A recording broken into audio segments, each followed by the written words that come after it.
जमात इस्लामी का बहावलपुर में तहफ़्फ़ुज़ तालीमी मार्च के बाद कन्वेंशन सिराजुल हक़ का कहना है कि कुछ माफिया ने काला धन साफ कर तालीमी इदारों का रुख कर लिया है।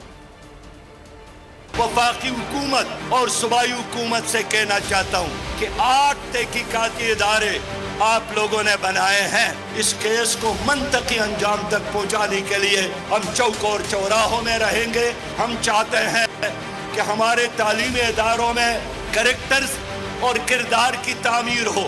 एक साबिक वफाकी मिनिस्टर ने ईवान में ये बात बताई कि 70% से ज्यादा बच्चे नशे में मुब्तला हो गए हैं और यहाँ एक माफिया है जिन्होंने ड्रग के कारोबार के लिए तालीमी इदारों को टारगेट बनाया है। कुछ सरमायादारों ने अब यूनिवर्सिटियों का कारोबार शुरू किया है। पहले शुगर मिल लगाते थे, पहले आटा मिल्स लगाते थे, अब उनको पता चला कि कमाई का ये बेहतरीन जरिया है। अगर आपको ये वीडियो पसंद आई है तो हमारे चैनल को सब्सक्राइब कीजिए और बेल आइकन पर क्लिक कीजिए। डिजिटल लोन स्कैम, आवाम को कर्जों के जाल में फंसाकर लूटने वाले भेड़िए बेनकाब। बोल की काविशें बाराबर साबित हो गईं। ऑनलाइन कर्ज माफिया के गिर्द घेरा तंग हो गया है। बोल ने दिया अपने आवाम का साथ, उठाई इस स्कैम के खिलाफ आवाज।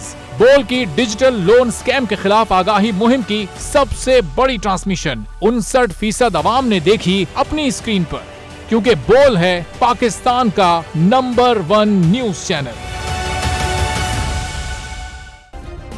सब्सक्राइब करें और बेल दबाएं ताकि कोई खबर रह न जाए।